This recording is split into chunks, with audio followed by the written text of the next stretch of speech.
भाई जो गुरु बचन पे डट गए कट गए फंद। तो क्या कह रहे हैं परमात्मा?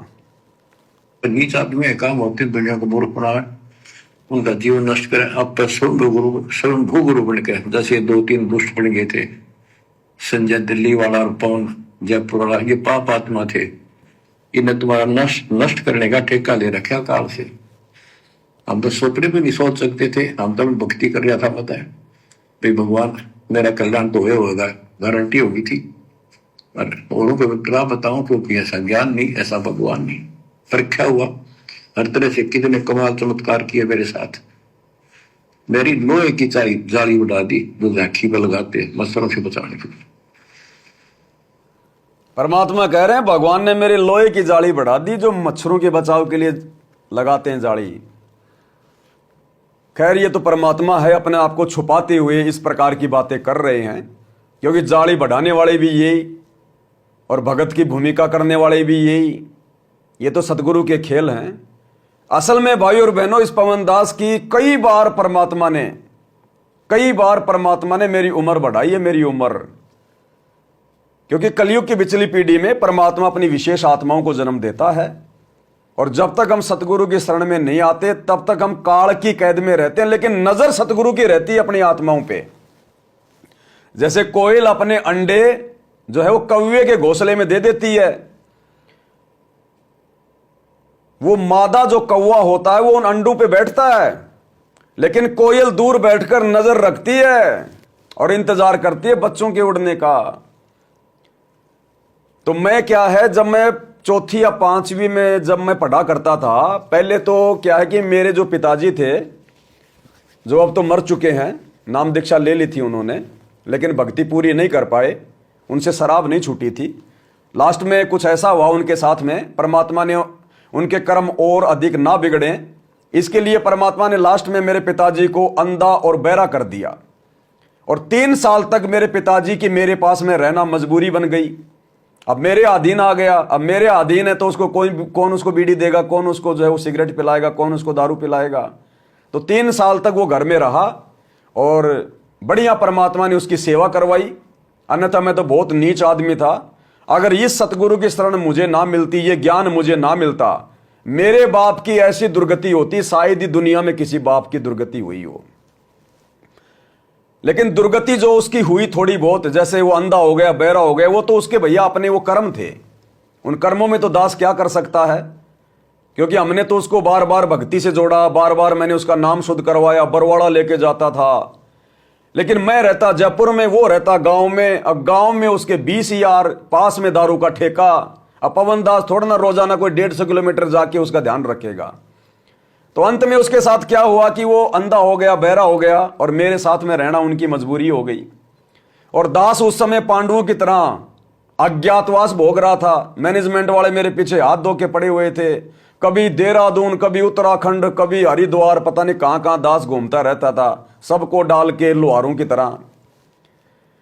तो परमात्मा ने दास के अंदर, क्योंकि गुरुदेव भगवान कहते हैं कि भक्ति से आपके अंदर ये दया भाव भर जाएगा।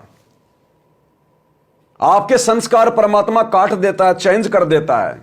तो मेरे बाप ने थोड़ा बहुत जो कष्ट उठाया, गूंगा होकर, अंधा होकर, वो तो थे उसके अपने कर्म। लेकिन सतगुरु की भक्ति ने उसको बचा लिया, अन्यथा उसके जैसी दुर्गति शायद ही दुनिया में किसी की होती।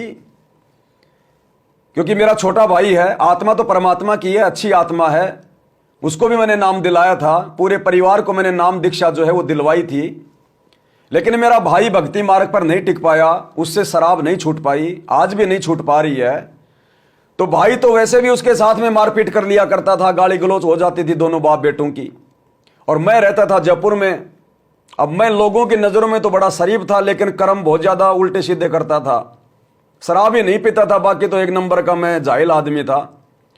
तो ऐसी स्थिति में मेरे बाप की दुर्गति होनी थी अगर मुझे दीक्षा नहीं मिलती। और मेरा बाप और मेरा जो रियल बाप है सतगुरु रामपाल जी भगवान, यदि मेरे उस नकली बाप को अपनी शरण में ना लेता तो मेरे जो शरीर के बाप हैं, नकली बाप, उन्होंने जो भी महीना 2 महीना जो प्रथम मंत्र का जाप किया, खाली उसी के प्रतिफल में और मेरे बाप ने आजीवन जो पानी की तरह जो शराब पी, क्योंकि हम तो बचपन से देखा करते थे। अब मेरा बाप तो पहलवान आदमी था भाई, हट्टा कट्टा दाढ़ी रखता था इतनी बड़ी, और लुंगी बांध के रहता था, क्योंकि वो पंजाब में रहता था, मतलब शुरू से ठेकेदार था, ठेके लिया करता था, धाकड़ आदमी था। और एक बार हमारे गांव में झगड़ा हो गया। हमारे गांव में दो प्रजाति हैं, एक यादव और एक सैनी, रास्ता एक है। तो उन सैनियों का यादवों का झगड़ा हो गया। मेरा बाप उस समय जवान था भाई, दाढ़ी बड़ी बड़ी, रात में रखता 6 फुट का लठ, और उस रास्ते के बीच में आके खड़ा हो गया। बोलाओ कौन सा आता इधर से माई का लाल जिसने दूध पिया है। वो जितने भी माड़ी भाई थे वो 2 दिन तक लेटरिंग पानी उधर ही करते रहे, हमारी तरफ नहीं आए वो। तो इतना धाकड़ आदमी था, लेकिन उसने शराब पी पी के लास्ट में अपना सत्यानाश कर लिया।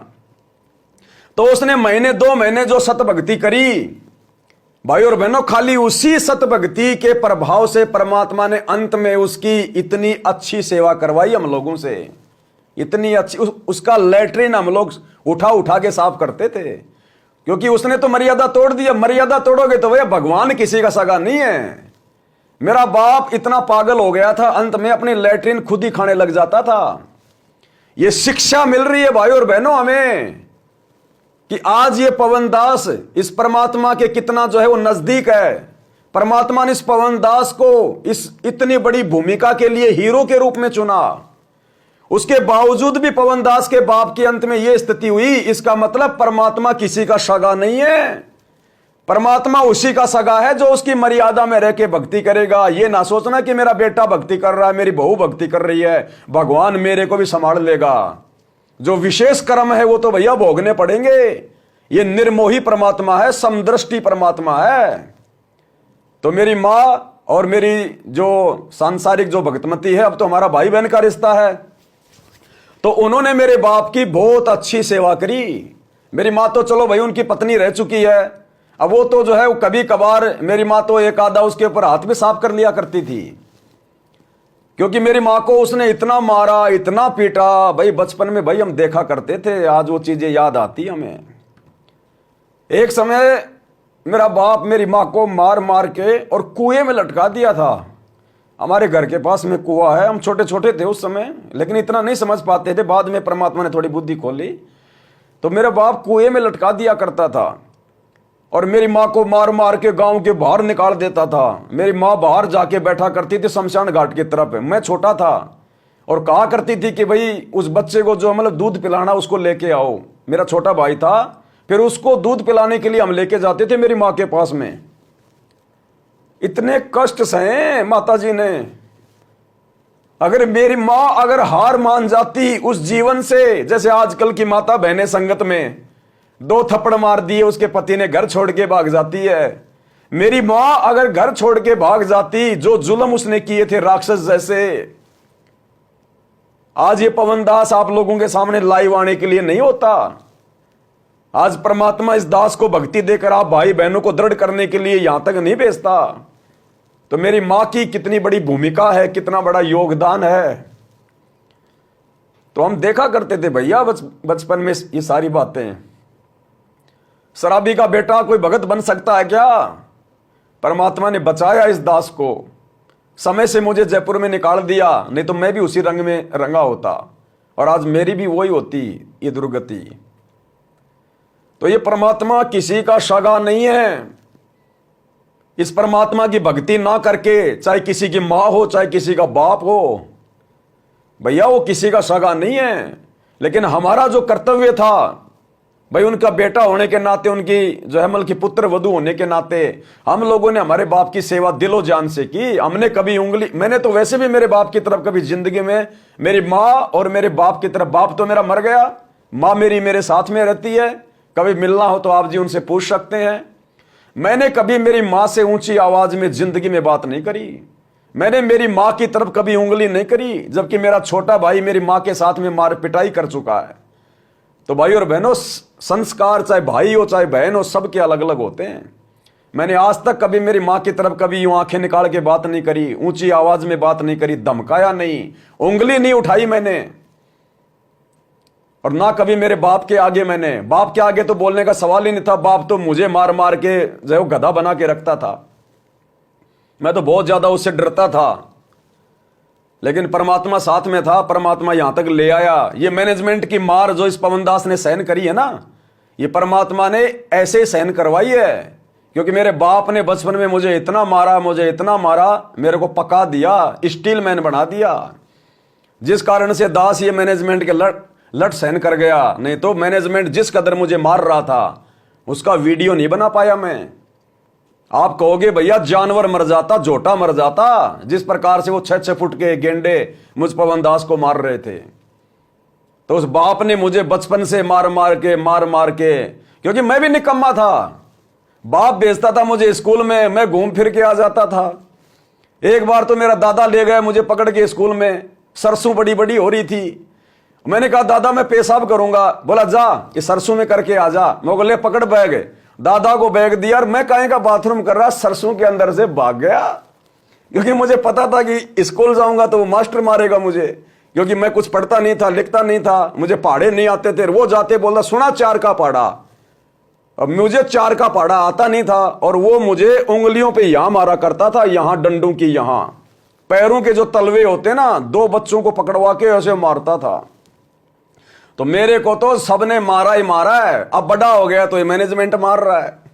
तो मेरे को तो ये दुनिया मारती मारती आई है, खाली सतगुरु ने संभाल लिया, नहीं तो पता नहीं मेरा क्या हाल हो जाता। तो भाई और बहनों, चलो ये तो थोड़ी बहुत ये गर्भिद की बातें थी। हो सकता है दास को आप लोगों को नहीं बतानी चाहिए थी, परमात्मा दास को माफ करे।